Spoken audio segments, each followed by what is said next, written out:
Plaskett for her statement on HR 660. You have 5 minutes.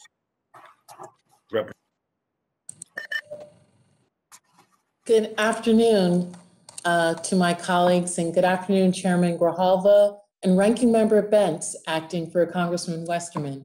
Thank you for holding this legislative hearing on ocean-based climate action and providing me the opportunity to lend support for my legislation, HR 660, the Shovel-Ready Restoration Grants for Coastlines and Fisheries Act. I'm pleased that the committee is holding today's hearing on the important issue of improving our coastlines and oceans.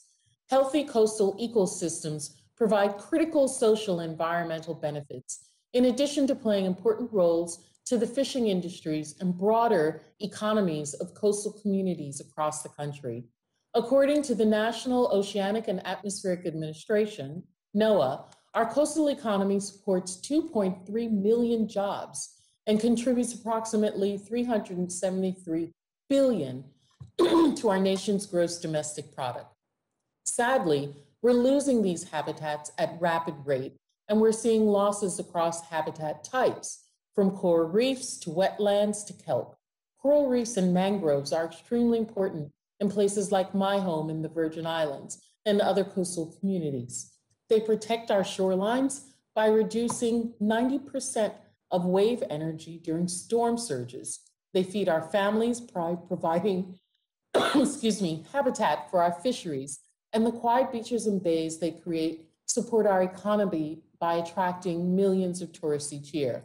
They also provide adaptation to climate changes by reducing damage due to storm surges caused by more frequent and intense storms. Our response to these losses needs to address the causes of decline and accelerate recovery through the restoration and resilience projects that my bill, HR 660, would authorize. During the last major recession, Congress provided $167 million through the Americans Recovery and Reinvestment Act of 2009 for NOAA to support coastal resilience projects that create jobs. This program was highly successful in advancing coastal and marine restoration while also spurring economic recovery. As we work to recover from the coronavirus pandemic and the related economic recession, I believe it's very important that we support projects that can both stimulate the economy and make strides in advancing coastal restoration. Economies in coastal communities like my home tend to be highly reliant on tourism and consequently have some of the hardest hit communities during the coronavirus pandemic. That's why Congressman Don Young, Dean of the House, and I reintroduced Shovel-Ready Restoration Grants for Coastline and Fisheries Act. This bipartisan legislation is modeled after and expands on the temporary program originally established by ARA.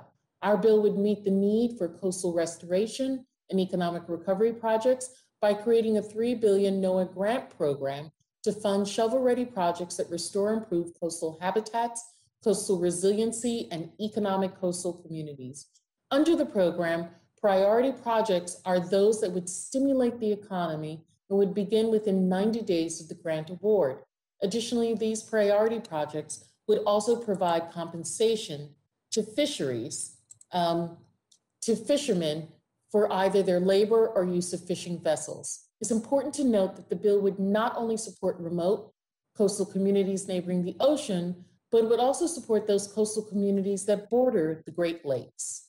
In addition to being included in Chairman Grijalva's Ocean-Based Climate Solutions Act of 2021, HR 3764, with the funding raised to $10 billion, the Shovel-Ready Restoration Grant for Coastlines and Fisheries was also passed by the House of Representatives last year as part of HR 2.